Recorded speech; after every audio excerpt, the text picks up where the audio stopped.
Va morir la mare d'un noi i bueno, vam anar a l'enterro i això. I quan estava de l'alta, quan estava a dalt, se'm ve de cara a mi i m'abraça. Diu, Mercedes, diu, menys mal que us tinc a vosaltres. Ha mort la mare, però sé que estic amb vosaltres. Una abraçada, una mirada o un gest és suficient per demostrar el que una persona sent per una altra. I la Mercè Pla, als seus 90 anys, ha rebut cada dia de la seva vida aquesta estima de persones molt especials. I és que Mercè va ser la primera persona a les Terres de l'Ebre de preocupar-se per l'educació de les persones amb discapacitat intel·lectual. L'Escola Sant Jordi, el Col·legi Verge de la Cinta o la cooperativa Verge de la Cinta són fruit del seu treball, un treball que va convertir en la seva vida. Avui coneixem tots aquests fruits, però abans compartim seient amb la Mercè i recordem la seva infantesa. Bé, Mercè, primer que res, gràcies per obrir-nos les portes de casa seva. Gràcies. Avui repassarem la seva trajectòria, però també abans de la seva trajectòria professional, que és molt àmplia, m'agradaria parlar de la seva joventut, i encara abans, de la seva infantesa. Quan neix Mercè i on neix? Jo, a Roquetes. Dic la fetge. Ui. Si la vol dir, El 5 de novembre de 1925. Molt any, molt gran. Molt gran, però tothom voldria estar com vostè a la seva edat, cal dir. Bueno, doncs sí, no em puc queixar. Neix a Roquetes fa gairebé, quasi 90 anys. Quins records d'infantesa té? La meva infantesa va ser molt, no sé, una noia jove, que era molt jove, molt crió, i que me n'anés tots els dies a Tortosa, a l'institut. I en aquell temps era molt estrany, però jo ho feia endavant. Van passar moltes calamitats, que va ser quan el pont, no hi havia pont, a l'Ebre, al riu. Anàvem a la barcassa. Per cruzar de Roquetes a Tortosa. Sí. O sigui, van passar bastant, però bueno, feliços. I vostè va trencar esquemes? Ja se'n va anar a estudiar a l'institut? Com ho veien això a casa, de que fos una noia i que en aquell moment no estudiaven tant? No, a casa meva me van apoyar en tot el moment, al contrari, molt contents, molt contents. Als 10 anys jo ja anava cap a l'institut, passant el pont, com t'he dit, i recordo el que me recordo d'aquell temps és que la mare me donava 20 cèntims, penso que era en aquell temps, perquè em comprés un pastelet a una pasteleria que hi havia a l'entrada a l'institut. Era meravellosa. A un institut que anava tots els dies. I quantes noies hi havia estudiant a l'institut llavors? Ai, poques. Molt poques. I de Roquetes, l'única? L'única. L'única. I vostè va fer molts estudis. En concret, Mercè va estudiar magisteri, pedagogia, terapèutica i logopèdia. On ho va estudiar? A Barcelona, en el doctor Folcamarasa. Este programa pretén reflectir la lluita que han tingut dones com vostè, que han arribat tan lluny. Vostè va trobar desigualtat entre homes i dones a la seva època? Sí. Ja ho crec que les vaig trobar. Com quines? En què es notava llavors? Què fa esta noia, este crio? Cap a Tortosa tots els dies. Què fa? No ho acceptaven. Però a casa sí que era el més important. A casa sí que era el més important. A casa seva. Sí. I el seu pare? Ai, mon pare, també. No li posava cap impediment a que la seva filla volgués complir somnis, no? No, contents. Però suposo que va ser molt valenta també, perquè havia de ser valenta per a lluitar contra aquests impediments i contra aquesta desigualtat d'homes i dones, no? Pues sí. I d'on trau aquesta valentia? D'on la vaig treure? Pues no ho sé. M'ho pregunto moltes vegades i no ho sé. No ho sé. Potser ja, no ho sé. M'ho pregunto, moltes vegades m'ho pregunto, però no... No ho sé. però la va tindre, la va tindre. Com dèiem abans, marxa de Roquetes i se'n va a les Barcelones, a València, a estudiar. Com veu una noia tan jove este canvi a la vida? Quan arriba a grans capitals? No em va importar res. És que a València estava una monja. Jo estava a les Teresianes. Estava allí hospedada, estava allí. I hi havia una monja que era, no sé, m'estimava molt. M'estimava molt. I em va dir una altra mongeta d'aquí Tortosa, dels d'Ofís, i em va dir: tu per què vens aquí? Què vols ser mongeta? Dic: ai, no, senyora, no. Diu: és que jo fa 20 anys que ho soc i 30 que m'arrepentixo. No volia ser monja. Jo dic: no, dic, el que passa que la madre pues, que m'ha portat molt bé, m'ha dit que vingui a estudiar aquí, pues aquí vinc. I com dèiem, estudia no ni una ni dos, 3 carreres. Les notes, per tant, li anaven molt bé a vostè, la carrera li anava molt bé. 3 carreres, dona. Era bon estudiant? No massa. No? No era massa, però volia tirar endavant, jo. Massa no era, no. Suposo que va descobrir un món nou, no?, com va arribar a estudiar fora. Sí. Com era este món nou? Què va trobar de nou? Què vaig trobar de nou? Pues gent molt maja i, no sé, pues descobrir algo molt... algo, has dit, nou. Diferent, no?, el que tenia... Molt diferent, pues sí.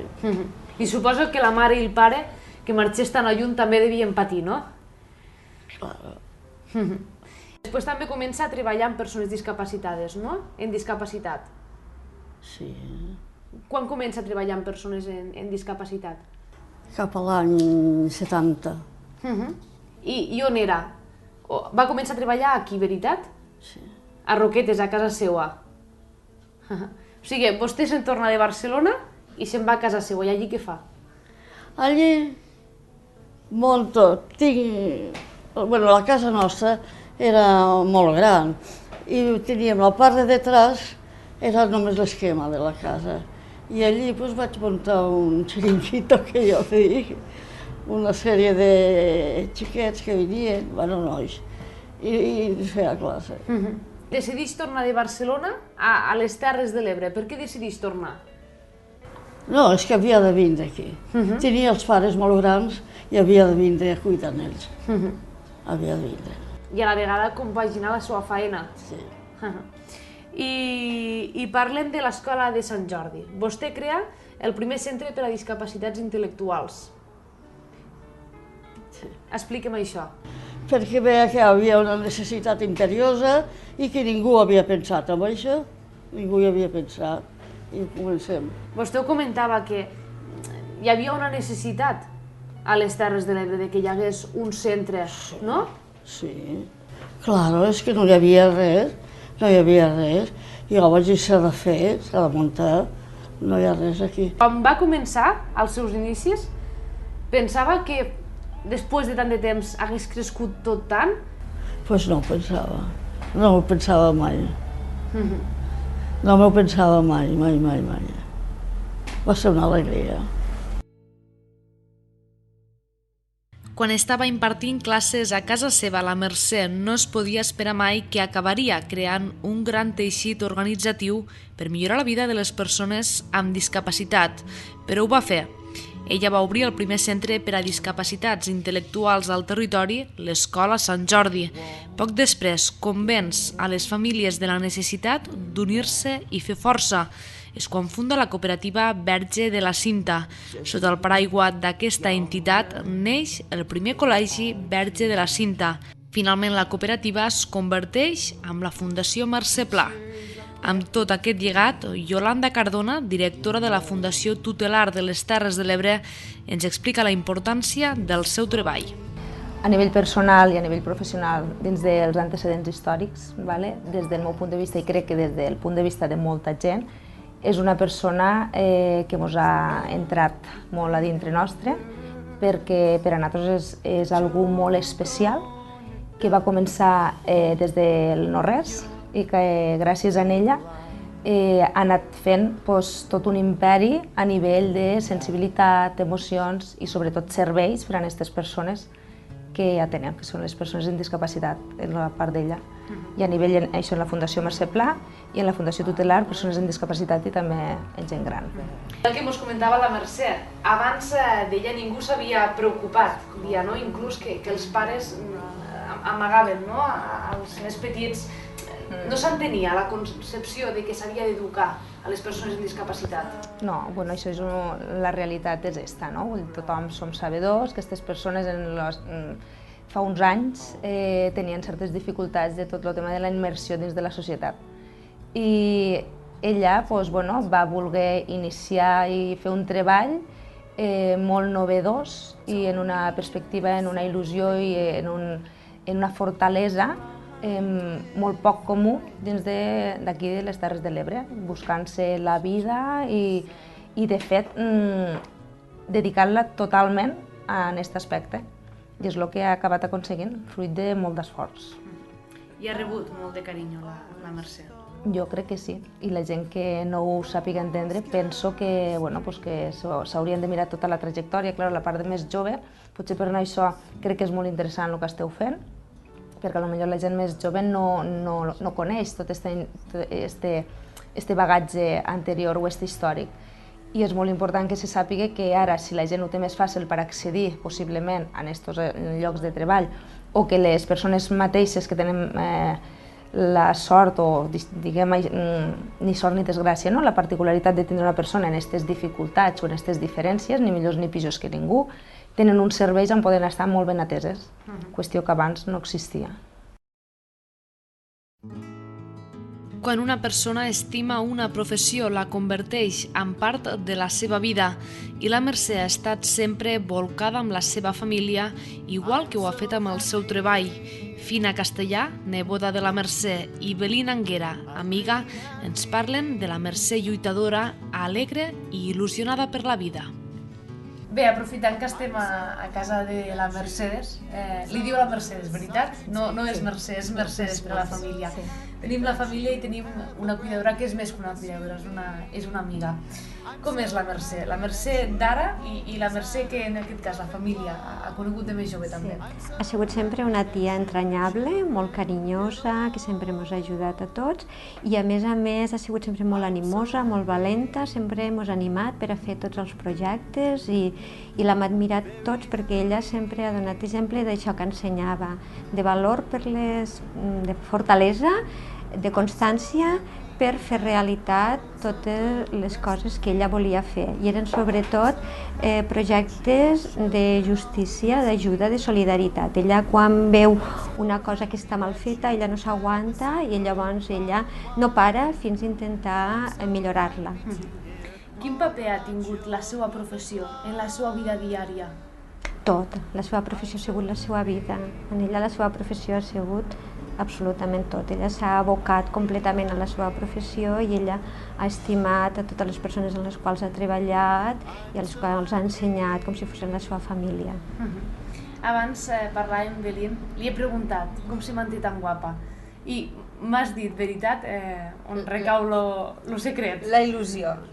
Ella té una vida plena d'il·lusió i si algun dia està així, l'endemà ja torna a estar il·lusionada i la qüestió és fer coses i sortir al carrer, que la gent, que es puguem trobar amb la gent, que és molt important, i fer viatges. Ella té encara il·lusió de fer viatges i de fer coses. És important. Com és el dia a dia en la Mercedes? Per a mi, jo no em considero cuidadora de res, perquè tot va vindre per amistat i me considero la seva amiga més que res davant de tot. I és una persona molt fàcil, tot ho fa fàcil, qualsevol problema no sembla un problema i tot li va bé a ella, tot li va bé. I llavors és una convivència en ella molt agradable. Sortim tots els dies a caminar una miqueta, anem a veure gent que ella coneix i a fer el cafè. I bé, molt bé, és molt agradable estar en ella, la veritat. Fins i tot deu transmetre esta il·lusió, no? Sí, claro, sí, ja se vol arreglar, la vol estar bé i això, la gent, és bonic també trobar-la en ella perquè la veu en seguida que té aquesta videta ella, aquesta videta que l'encomana a tothom. Com diu l'Avelín, potser la clau de tot plegat és viure en il·lusió. La Mercè ho ha fet i ha complit amb tots els seus somnis, però el més important, ha ajudat a complir els somnis de moltíssimes persones que els ha fet veure el valor de ser especials. He preguntat a Avelín què hem de fer per a trobar-nos també a la seva edat, tal com està, i m'ha dit que viure en il·lusió. Vostè viu en il·lusió? Molta. No he perdut mai la il·lusió de res.